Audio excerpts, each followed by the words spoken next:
All right, part 2, guys. All right, in the last video I said that you need to get used to sitting in front of a computer doing questions, but in general everyone that's taken the test will tell you just do questions no matter what.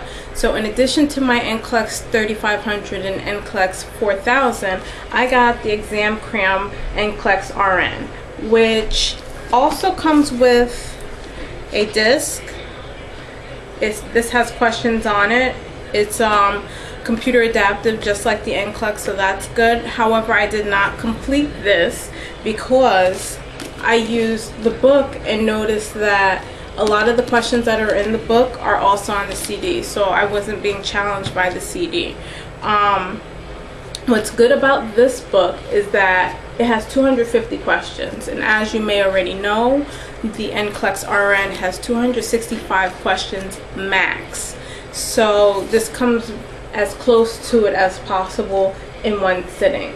The only downfall to this is that it only has 5 chapters, and each chapter is one set of practice tests, which is the 250 questions.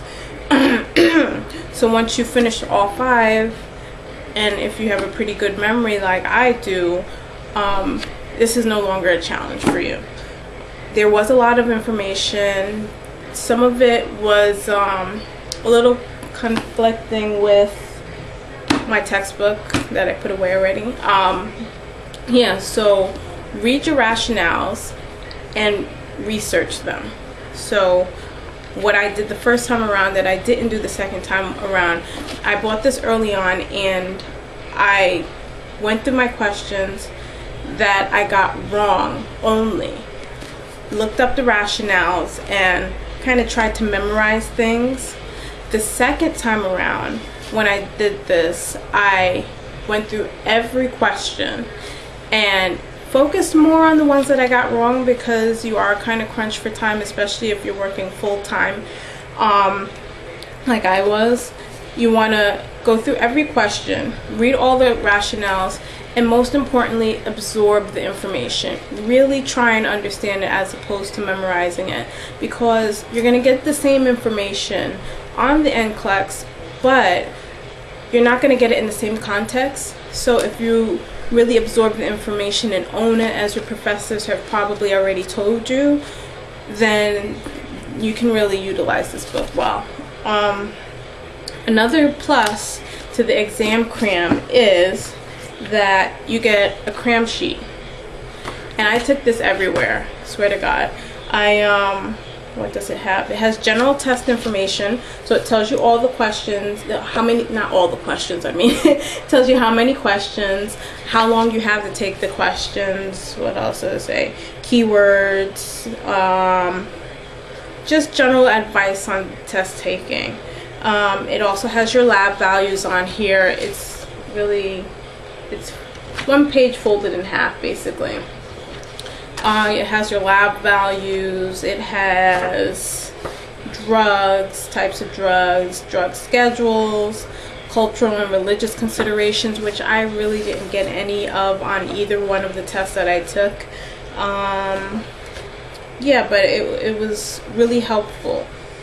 It has some maternity on here, just about all the general information that you might need is on this, and it's the first thing that you see in the book. And I ripped mine out, so you can see it's right there by the title page. This is also on your disc, so if you for some reason lose this, you can just download it on a PDF and reprint it. So that is Exam Cram, very useful. I like that one. In addition to Exam Cram, remember I said you want to go back and look at your rationales and look things up and confirm them. Well, I did that and took notes in my handy dandy notebook, just a regular red spiraled notebook. And whenever I got to something that I really didn't understand or I didn't remember from nursing school, I would look it up in my textbook and make notes.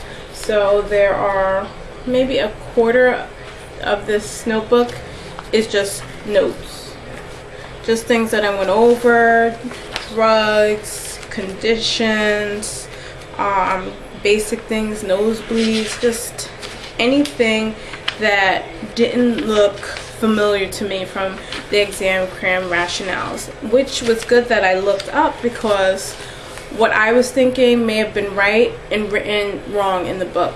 It's not that there was a lot of mistakes, but there's a fine line sometimes and things change, and I think the edition that I might have gotten was a little dated because I got it off of eBay. So yeah, just look everything up.